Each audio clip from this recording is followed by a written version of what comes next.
Marhaba. Marhaba. Marhaba. Marhaba.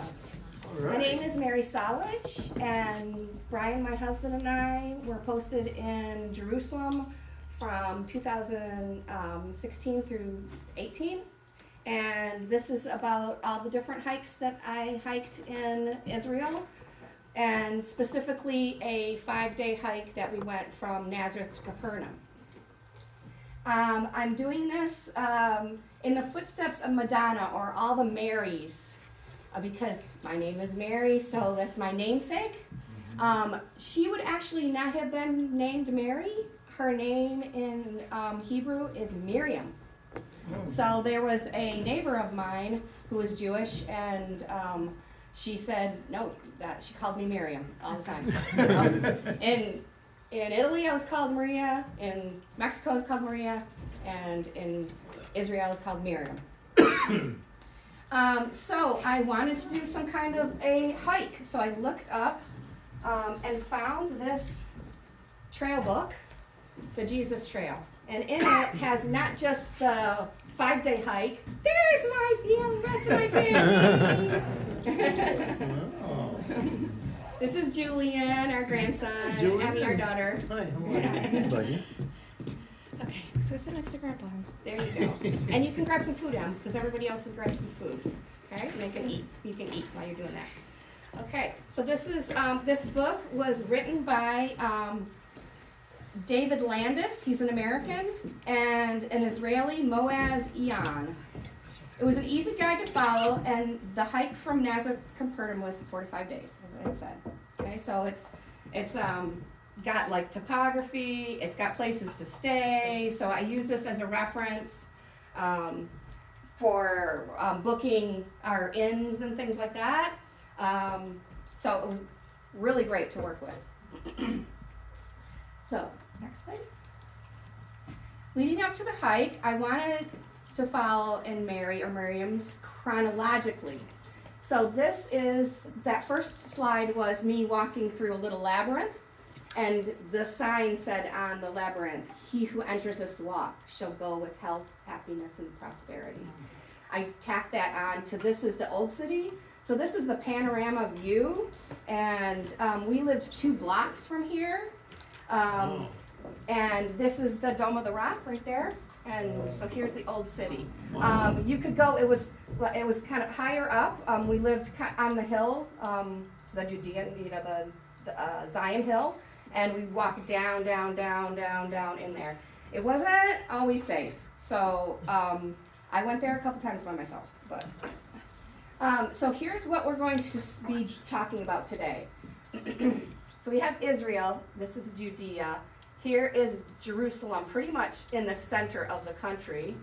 It's Palestine on this side, Egypt on this side. Bethlehem is right next to it, like a mile and a half. Okay? And then Nazareth and Capernaum, if I can see it, there's Haifa. Something's happened with this. Writing is done, something's wrong here, but it says the Sea of Galilee here, so it'd be Nazareth and Capernaum up in this area. So we're going to start in Nazareth for the walk, but we're also going to start chronologically with Mary or Miriam, and in Nazareth. So this is my painting of Mary at the well. It's my rendition of the well, and Mary getting blessed by the angel Gabriel to carry the Son of Christ. And this is Nazareth Village. It's a recreated 1st century village, and you can walk through there, and it's very close to where they think the archaeological remains are of Mary and Joseph's and home. So there's like a little area where you can kind of look down, and I don't have a picture of that.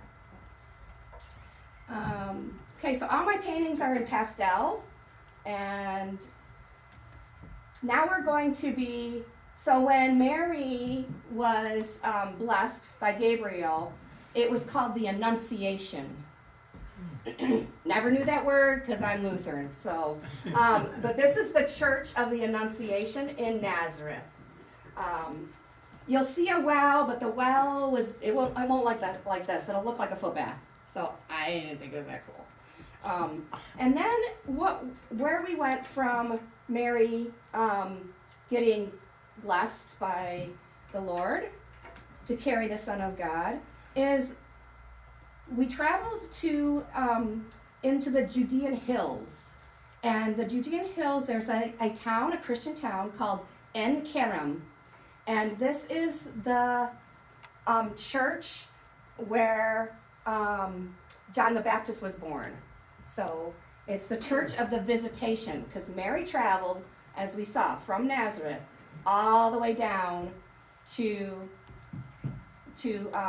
En Kerem, which is just a little bit north of Jerusalem.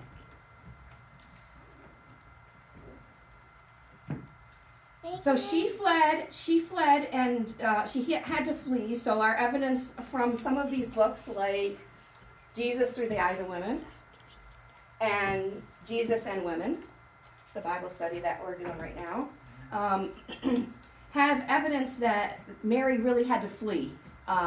She was carrying a child and she wasn't married, and you could be stoned to death for that.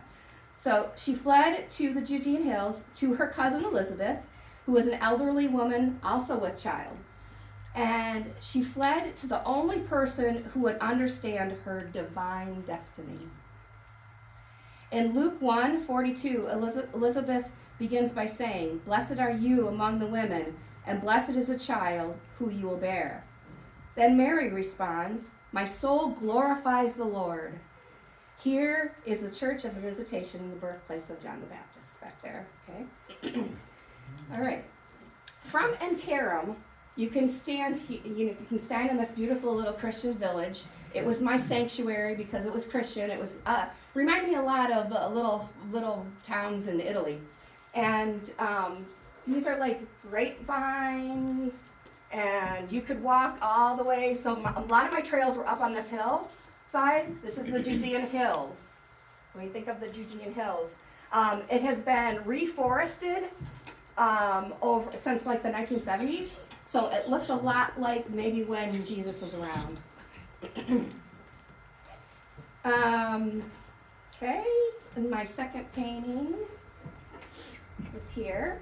So this is so when we hiked in all these different trails to lead up to the Jesus Trail, this time of year in February and March, the cyclamen grow wild. It's just amazing because I've never seen cyclamen before, and to have them grow wild is amazing. So here's my little painting of cyclamen, and it's scary how big my face is. Sorry, but as you can see, it's the John F. Kennedy Peace Forest. All these names are people from the United States that donated to have it reforested. They paid for a tree, and you can still do that today, like pay for a tree. So you would it surprised me that there were so many American references in Israel. Okay, and the next slide. Okay, so part of those Judean hills, the trails would have some of these ancient cauldrons and ancient cisterns. And so those are really interesting little caves that you can walk by. And I would do those as my training hikes. I volunteered at a hospital that was for disabled kids, and I taught Israeli and Arabic disabled kids how to swim. I knew like 4 words. It was rough. It was rough because I got autistic kids that really can't talk. If they don't understand me, I don't understand them.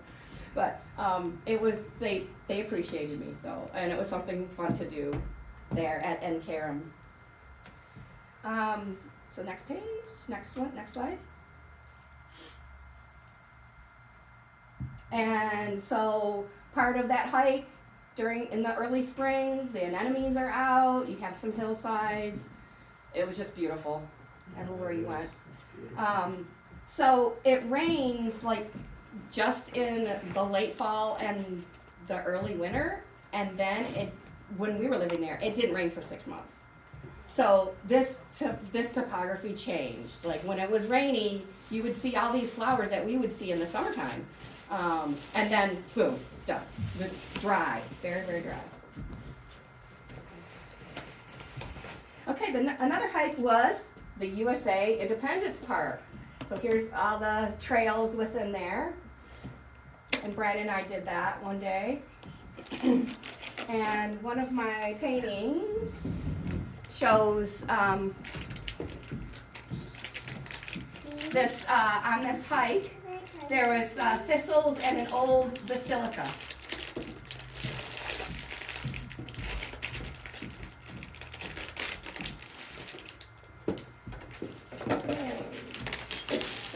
It was this time that I passed the word around the Redeemer Lutheran Church that is right across the street from the Holy Sepulchre. And it's a German church, but the chapel is American. So Carrie Bellinger was the pastor. She was from Chicago. So a lot of us from the embassy and people that traveled would come to that church. It was a beautiful church. It's also the tallest structure in Jerusalem. It's this tall structure. And you can climb up to the top and you can see all of the old city. Also, people little known, you can pay a little bit and you can go down into the first century walkway where they have it at the Holy Sepulchre across the road, but this one is like, I would go there and I would be the only one there standing where Jesus would stand, you know. It's way below street level, you know, it's about, you know, as high as this building down. So that's how much that the city has been built up over the centuries. Wow. That's amazing. Okay, so I passed the word around that I wanted a group of believers to do this walk with me. So 4 other international Christians were interested, but they didn't want to walk to Bethlehem with me on Epiphany, which was January 6th. But it was also the day, if everybody remembers, it was the women's hike, the women's march all over the world.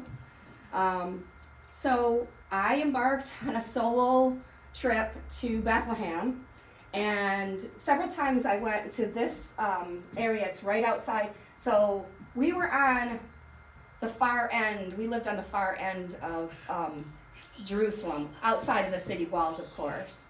And so this was only like a mile from my house. Like, straight shot down, but as you can tell, it wasn't well kept, but this was an old church and ancient trees. So when I went to render it, I didn't add any trash. Mine looks like pristine. And so here I am on the road. It's a long, long road. I tried it once and I got scared. It was kind of rainy, and I went with this young pilgrim, and it didn't work out, so I backtracked back, and then on January 6th, I decided to walk this. So if you can see it, it's like all the way back there. It has 2 checkpoints to get to Bethlehem.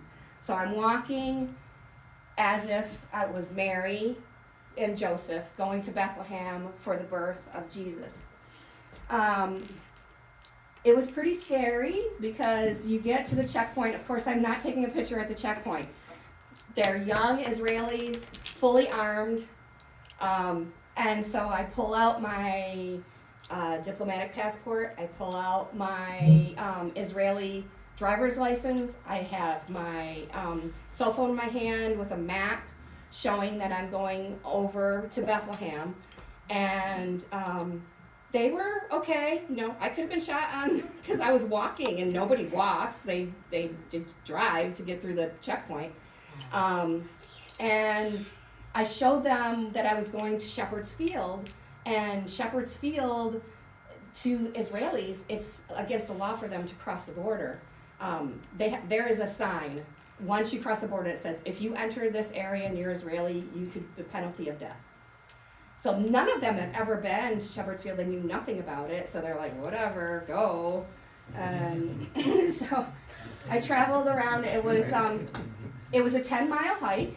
So next one. So I'm at Shepherd's Field, and the only way you can hang out with sheep is to pay for a picture. So a little bit of a tourist trap. But I had to because I'm such a sheep and goat girl. So this is what Shepherd's Field looks like now. It has several monuments. It has the sheep here.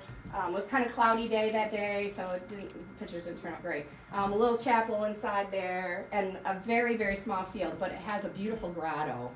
And inside the grotto makes me feel more like that's maybe where Jesus was born. He was not born in a stable. It was a grotto. Even in Bethlehem, the Church of the Nativity has, you go down a staircase to a grotto, and there's a star at the bottom.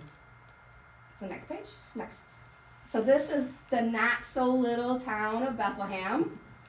Has some fake stars up sometimes, and it would be on this side where the Church of the Nativity would be. I went there once or twice, but we had to actually get a tour guide to get us down into it because the lines were so long. Really? So you go into like this very little, it's a little door like this high, and you have to step down into it, and they made that because they didn't want anybody to come horseback into the Church of the Nativity, I guess. That was a thing. The Crusaders made it small, so it was less penetrable or something. And then you just have to stand in line forever and get down into this little grotto. So I went through Bethlehem, past the YMCA. I volunteered at a camp that was run by ex-football players in the States. And I taught swimming to the Bethlehem kids one summer. So that was fun. And we had like dinners in town, and I don't know, I guess I met like a Cubs, retired Cubs. Chicago Bears. Oh, there you go. Brian probably knows his name. I don't know. Chicago Bears. Football players. And they taught the Palestinian kids how to play football, like American football with the whole garb and everything. It's interesting. And they converted a lot of souls because it was a Christian camp. So. All right. Okay, so this is a Banksy mural. Banksy is a guy or a group of guys from England that travel around mysteriously in the night and paint murals on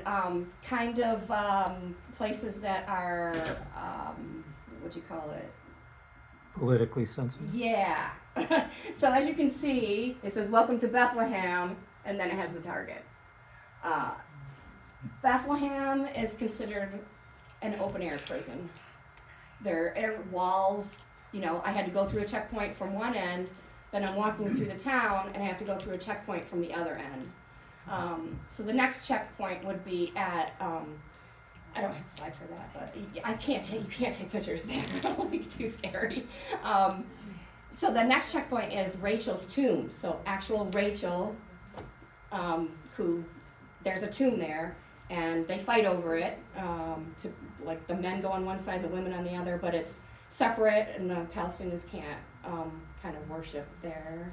So I went through it, and it was kind of like going through an airport. It had a big long ramp, and then the Palestinians in front of me they were fingerprinted, and I just had my passport, and they didn't know what to do with me on that end, so they just let me through. And then once I got through, I was really just only a mile back on that main road to get back to the apartment. Next slide. All right, so chronologically, where did Mary, Joseph, and the baby Jesus go? They fled to Egypt. So we were really blessed. Brian and I went in February to Cairo and went to the Coptic churches and things, and this is a mosaic of Joseph, Mary, and the baby. And that's another whole story filled with kind of intrigue and a little bit scary. And I just wanted to show you that they have apparently monasteries, hundreds of them, all up and down the Nile that I didn't know of, that are Christian monasteries where they think that Mary and Joseph had stayed. So next slide. So we hired a Coptic Christian to be our tour guide, and so she brought us to sites that were very unusual. You wouldn't have seen them on a regular, just going to Cairo. So outside of Cairo, this is where Mary and Joseph rested, and this is an ancient tree. So they say it's 2,000 years old, and then inside is a little tiny museum.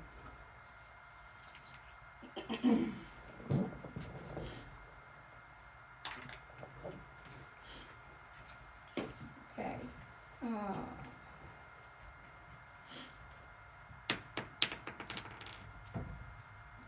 Okay, so I'm thinking about before we go on this trip.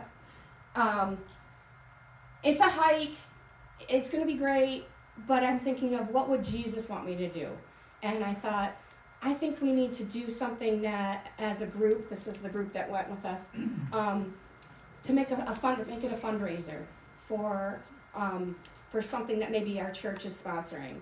So the Lutheran Church was sponsoring this school for the blind, and it was a little old lady, Palestinian lady. It was in East Jerusalem. It was walled off. I go in there to talk to her, and this young teenage girl, they said they had about a dozen girls that were learning handiwork skills, because if you're blind and you're Palestinian, they consider you useless, you know. So us as people who work with handicapped kids and stuff, it broke my heart. And this little girl was picking up grass and eating it. And I asked that, you know, I knew that we were supporting them a little bit from the church on like an irregular basis, and the lady said that the government had frozen their funds, and they had no access to any of their money to get groceries. So I said, that's it. We're going to raise money, make a GoFundMe to raise money for them to get groceries, and we were able to raise like equivalent to like $350. And I have the sweater here because this is what they make. They make these hand knitted sweaters and all different things. So can you imagine being blind and doing such a great work? So I was really surprised by that. There's no way for me to be able to even contact them nowadays. So see what's happening with that little school. Okay, so go back. No, back to that. There you go. Okay, so these are the people that wanted to join us. Okay, so there's Brian. These are Sagwagon Extraordinaire. This is John and Anissa Wright, and they're from the UK. They worked for an NGO. They were in Bethlehem. They live in Bethlehem, and it was a school. Like they were school administrators for a German NGO. And then this is Anna Kruger. She and her husband were kicked out of Israel because they wrote books that talked about the human rights violations of the Palestinians. Her book is they're from Amsterdam, so it's in Dutch. Bummer.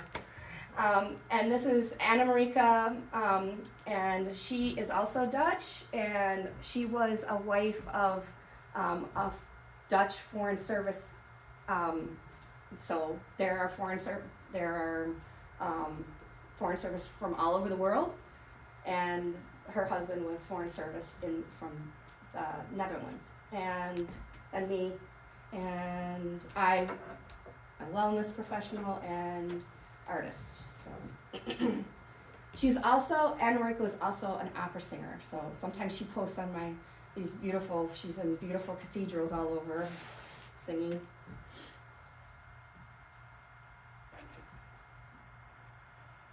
Okay, so we traveled, we went to Nazareth on a Thursday, and they just wanted to get settled in, and Brian and I wanted to hike to Mount Precipice. So we call it, the book called it the Jesus Trail, right? But it says the Gospel Trail.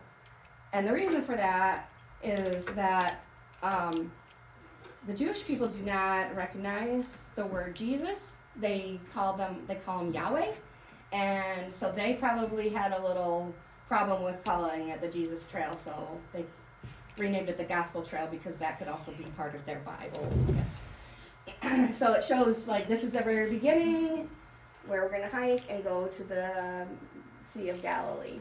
And just on the hike up, just more beautiful cyclamen and cows and stuff. And then the next one, we're at the top of, Brian and I are at the top of Mount Precipice. Of course I wear my traditional dress for everything, so yeah. And this is Mount Tabor. So we're overlooking Mount Tabor, and that's the site of the transfiguration of Jesus. And the next slide is very fascinating. So who would like to read that out loud? I'll do it. Gabe starting it, you want? Rising above the southern part of the Nazareth mountain, Mount Precipice, 397 meters, looks out over Nazareth, Mount Tabor, and the Israel's valley at its foot. Mount of Precipice is also known as the Leaping Mountain, according to old tradition. Jesus jumped from this mountain when fleeing from his pursuers. At the foot of the mountain is the Officer Cave, where Neolithic remains were found 7,000 to 10,000 BC, into the remains of the Mosterian period, 80,000 to 10,000 years ago. So, who thinks there's something wrong with this? 10,000 years? Well, not that. Like, did Jesus leap off the mountain? No, yeah. That's No. It says in Mark 6, 4 through 6, Jesus said, Luke 4, 28. When I said he walks back through the crowd. So I don't really get it, who put that up, if it was the Catholics run all of the churches and a lot of the sites. So I'm not sure what that was all about.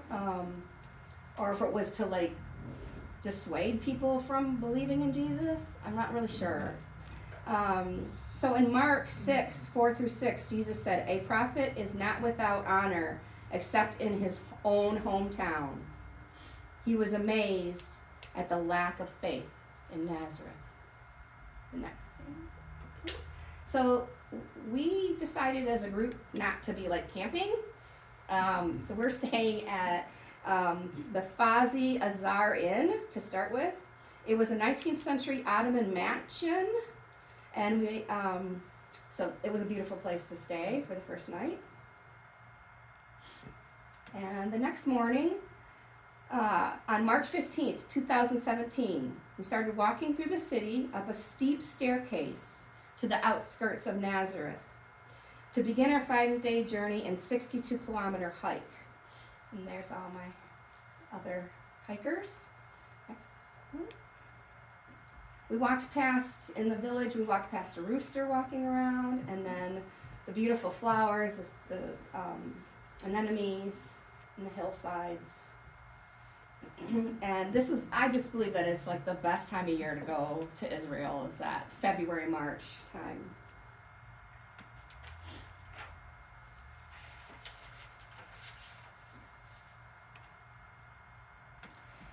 Okay, much like our journey. Okay, so this is just still outside the outskirts. Anna, and you can see that there's some trees also in blossom. They all fight very quickly to bloom before the drought hits. It was kind of cool. Yep. So only 4 miles from Nazareth was the bustling Greek town of Sepphoris, or they call it Zappori, which is now a national park. During Mary's time, it was a Jewish village that had been burned to the ground by the Romans. This is the floor mosaic in this national park. So you can it's just open and you just look down. Nothing's really covered because it's so dry there. It's kind of amazing. Joseph and Jesus may have worked in this nearby Gentile town. They think that they might have been either woodworkers, but also they could have been stonemasons. So they could have helped build some of these buildings that were owned by the Gentiles. So this is called the Mona Lisa of Galilee. It's all mosaic, and it's on the floor. And then this was like an animal motif. And just recently, Brian and I went down to Worcester, the art museum, and they have a floor mosaic, not quite like that, but it's from Antioch. So go to Worcester and go to that art museum. It's really amazing, from the 1st century. Just a little side note. Okay. So, this is mustard seed. We often remember Jesus' parable of the mustard seed. If we only had faith as small as mustard seed, we could move mountains. The early church was said to spread like a mustard seed. The followers of Jesus scattered throughout the empire, spreading the word. Apparently, mustard seed could also, if you leave it, can turn into a tree. And you see the clouds building up. We're going to be entering Cana after Zippori, and we're going to get downpoured. And that's not a big deal for us, but there, it just doesn't rain very often, so it was a big deal. We had to pick that day. So we entered Cana in time for the downpour. We hopped over drains running with water to arrive at the Cana wedding house, a family-run inn who fed and housed pilgrims. I don't have a picture of that, but I have. So this is the next morning. We went to Mass at the wedding chapel in Cana. This is the site of Jesus' first miracle. By request of Mother Mary, he turned water into wine. Unfortunately, when we went to Mass, I was surprised that during the communion, only the priests drank the wine. We had to go to a gift shop to buy the wine. Kind of weird. Asked, what was that all about? So next page. Oh, okay, so on the left, down is our little museum off the church, and these are the wine casks. So Jesus turned 6 20-gallon jugs into the best wine for the wedding feast, reminding us that we will be invited someday to the wedding feast of the Lamb. And then as we were, it just rained, so I'm wearing my hiking boots with my dress. That looks really good, right? But the other choice was Teva's, and this dirt that's like limestone, it was like so muddy and sticky. It would just like cling to our shoes. So this is me jumping over a cattle fencing to get to the other side, and it was like probably the only time I regretted wearing a dress. The rest of it, I was good. Or regretted that my dress wasn't wide enough to like spread. All right, so we're leaving Cana, and we're going to Arbal, and more mustard seed that's growing everywhere, and you can see the hillsides over here in little towns.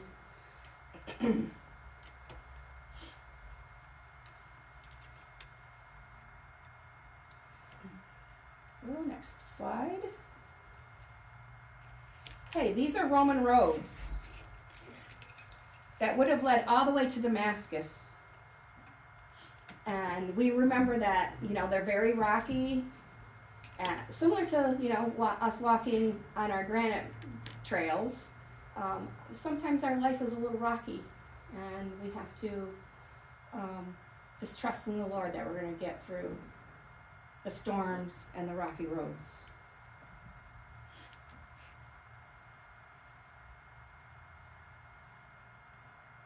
Okay, 2. Okay.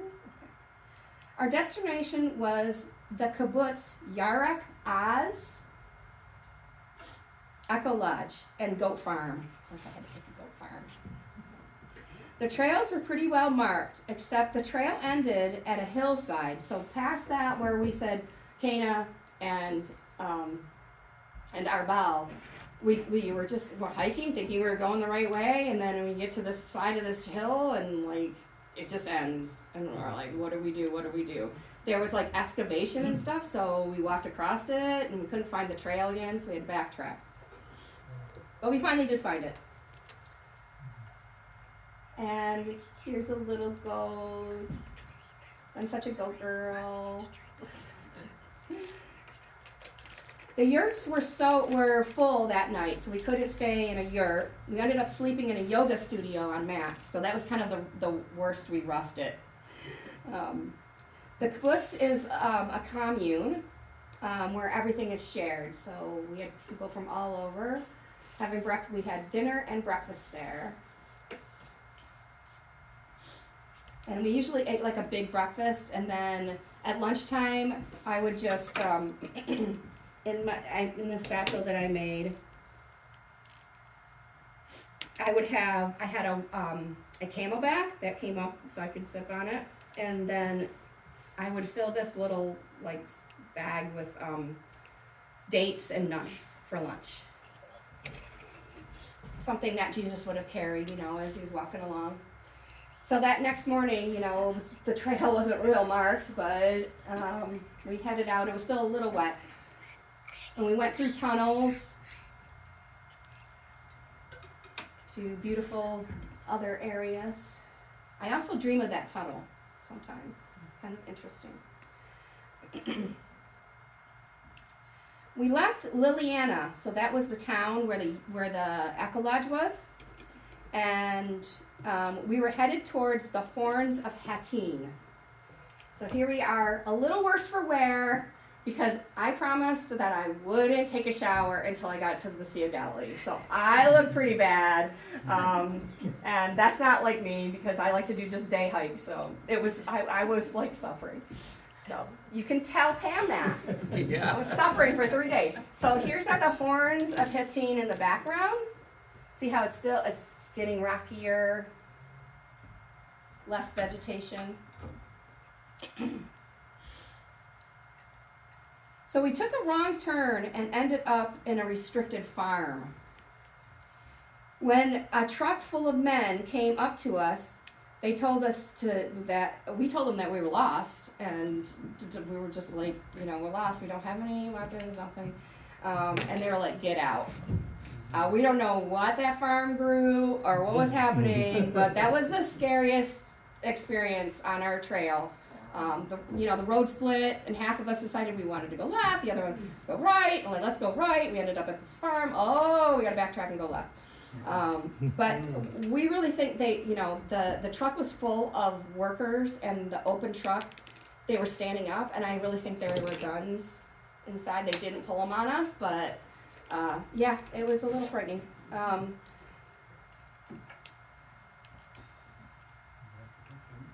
Okay, so that's the Horns of Hattin.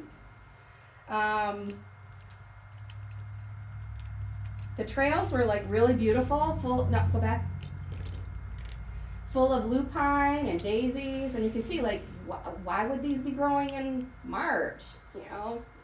Here they're like midsummer. The Horns of Hattin was the site of the last stronghold of the Crusaders against the Muslims in 1187. It was said that the Crusaders carried the remains of the true cross of Christ at this battle.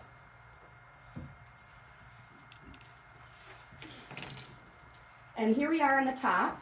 If you see, look carefully, I just love this picture. So we're walking up, and you see Brian sitting on this little thing under the tree, like the only person sitting there. So he was waiting for us at the top. He was always there supporting us, and I always had my cell phone. Like, we did call Brian when we got lost. We're like, we're lost, don't really know where we are, but we'll get there. And so yeah, it was a little hazy at the top, a 365-degree view of our bow.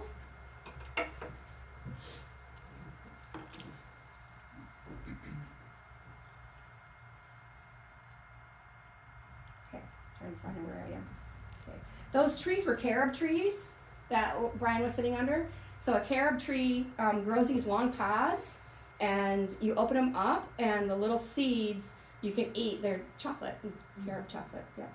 So that's kind of cool, right? Okay, so we reached our bell, and we stayed at a guest house. And the next morning, day 4, we're walking, and we find this a synagogue from the 4th century. Just the remains, and you can still see the mustard seed still growing everywhere. Okay, next. So we had steep metal handrails along the Arbel National Park. I had to take the photo of these Dutch girls, and because these were tulips. So they had to have their picture taken. Dutch girls and their tulips. Okay, next picture. So as we descended, we walked past a scary bull in a cave. Like, I wasn't gonna mess with that guy. And then even the rock fortress is scary looking. I don't know if anybody else sees this, but looks like eyes and like this big giant mouth with some teeth. I don't know.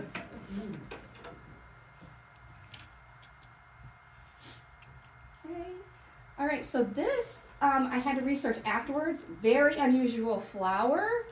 It is called a black lily, a black calla lily. So we have calla lilies that grow here. Mine are yellow. This one's black, and I researched it quite extensively, and it's called Solomon's lily. It's an ancient medicinal plant, and it's said to cure cancer. One of them was there on that hillside. It dates back to 1447 BC. Yeah, so that's really cool that we were able to see that calla lily. And did you know Jesus was a hiker? Like, he hiked all these mountains? Like, we always think it's like flat and just like kind of rocky, but he might have been able to go around the mountains, but this trail was so beautiful, you know, we hiked up and over.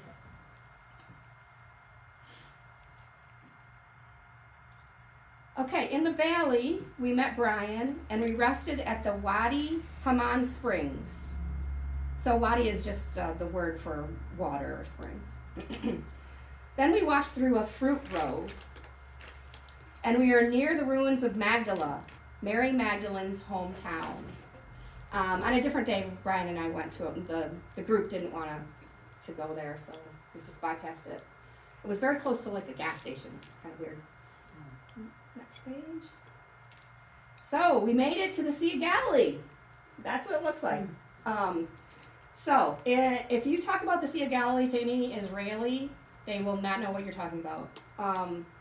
The word sea and lake were there was either Latin or Hebrew, is the same. So they got them confused. It's a freshwater lake. They call it Lake Kinneret with a K, or it's also called Generet with a G.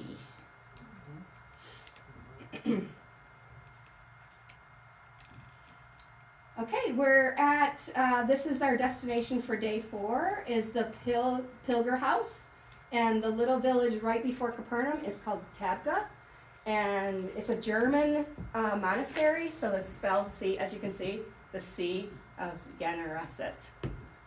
It was established in 1889. So it was a bunch of nuns that ran this. And you can see the Sea of Galilee.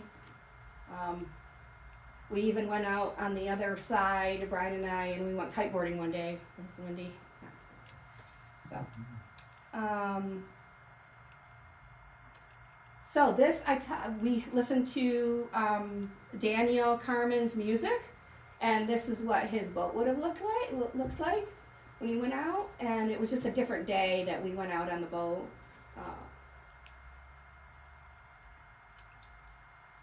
Next slide. Okay, so I finally showered. I had to look presentable at the German Church of the Loaves and Fishes. This is the famous mosaic on the floor of the little chapel. It's a German chapel. Love is like 5 loaves of bread and 2 fish. Always too little until you start giving it away. Just love that. At the church, we crossed the road to the Sermon on the Mount. And that's the arrows to the Sermon on the Mount. The 8 Beatitudes are plaques along the walkway, and one of them Blessed are the poor in spirit, for theirs is the kingdom of heaven. Okay, so here on the top of Mount Beatitudes, you have all these beautiful flowers, you have the view of the Sea of Galilee, and you have like a amphitheater, and visiting churches will come and have sermons up there, so it's kind of cool. And then, back on the next one, back. Okay, so we made it to Tabgha in the Sea of Galilee, and then we went up to the Mount of Beatitudes, and we went back down again, and then we're walking to Capernaum. So this is only like 325 yards. It's very close together. It's not even a quarter mile.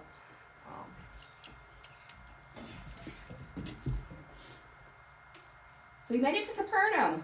Everybody was excited. I had just saw the post of Anissa.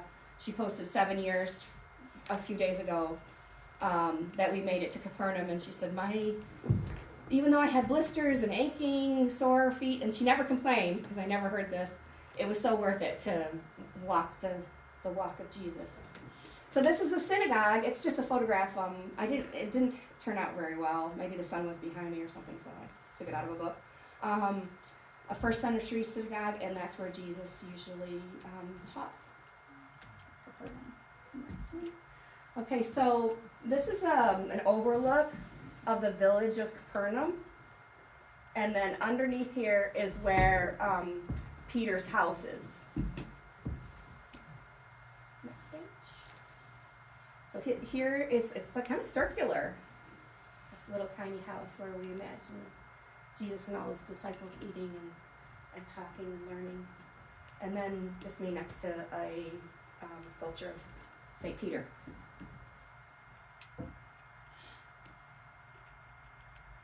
Okay, and then this is leaving Capernaum. I think this might be Hebrew on the top. Go in peace. Bon voyage. And then everybody's happy. They're all heading back.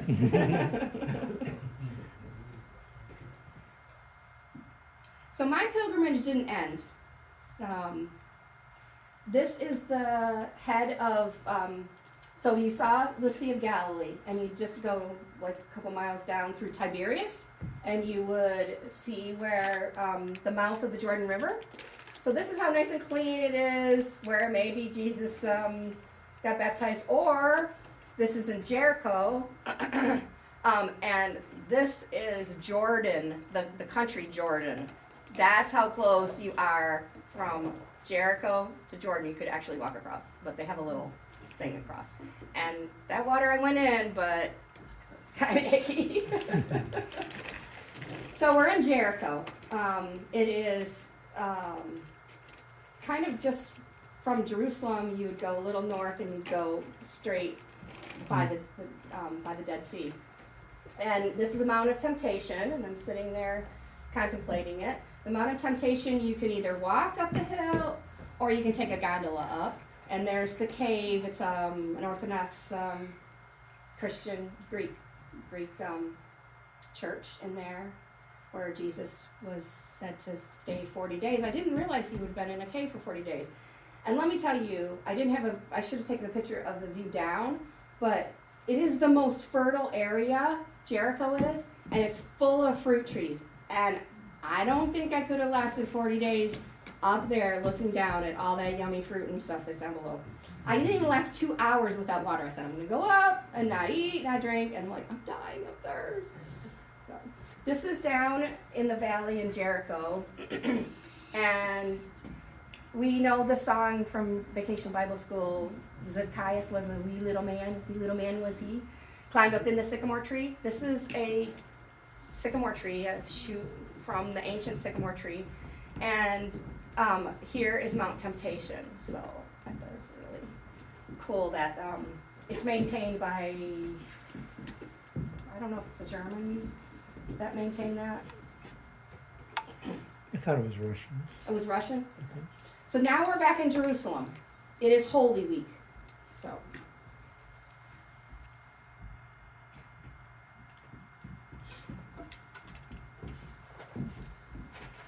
just about 10 more slides. So this is Monday, Thursday.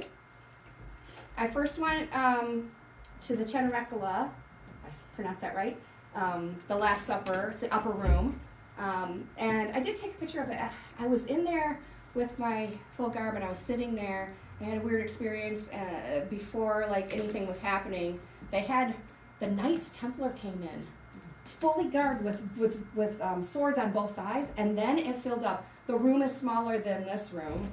Hundreds of people were in there. And I started backing up, and then I started feeling really, really nauseous, and I left before the ceremony ended. It was a bunch of teenagers doing like the Last Supper, and these Knights Templar in full garb, because they are the ones who maintain the Holy Sepulchre. They make sure that nothing happens at the Holy Sepulchre. They may look like monks, but underneath, they're warriors. So it's, we're walking through the Holy City. I love this arch. I don't even know who took that picture.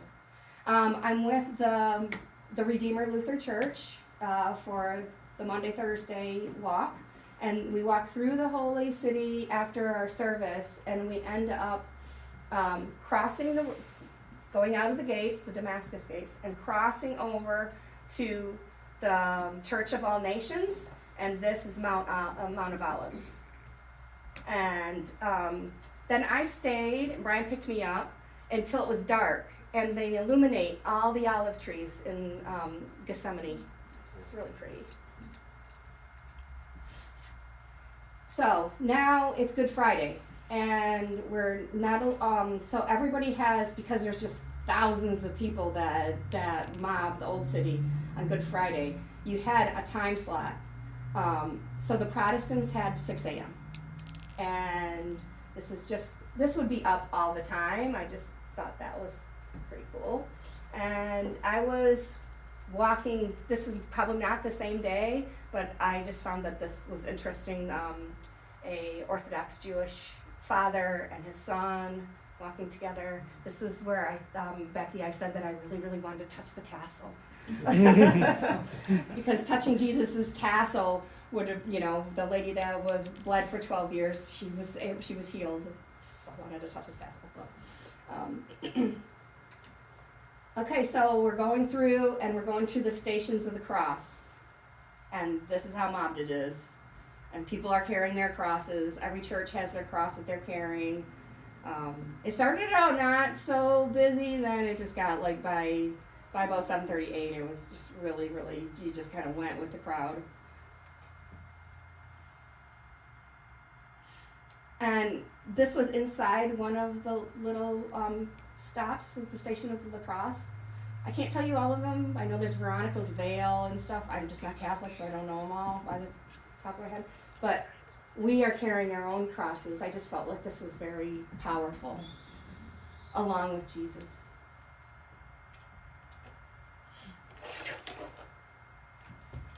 Okay, so you go in another direction. Instead of going to the Mount of Olives, you cross the main road. Actually, the Mount of Olives, that gate, is not Damascus Gate. This is the Damascus Gate. You cross a main road, and you go down a little street, and you end up in the British-run Garden Tomb. And at the end of the whole garden is this rock formation. Down below here, if you just see that little corner, it's a bus station. This is Golgotha. This is the mount where the skull is. So if you use your imagination, you can kind of see maybe where it might have been. But the rocks have changed and things have broken down. I'm sure it probably really looked like something. And up here, you can barely tell, there are 3 crosses up there. And no one is allowed up here. I don't know what that says. It's all blocked off. Nobody talks about it. Because everybody believes that Jesus died where the Holy Sepulchre is. But there are 3 crosses up there. It's totally blocked off. And there's the skull, of Golgotha. So this is my painting of Mary at the tomb. in the morning, the tomb is empty. He is risen. He is Risen indeed. He's risen indeed. And did I miss one? I missed this one. I just called this the walk into Jerusalem. This was one of my hikes. There was actually a handler there, a Arabic guy, but I took him out because I want us to be walking with a donkey. And so that's the end of my presentation, and I wanted to share with you a song that I found on the internet. I can find it here. It's called Bless Our Homeland.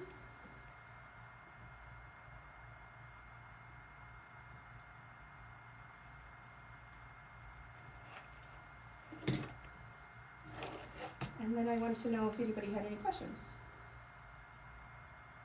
That was excellent, Mary.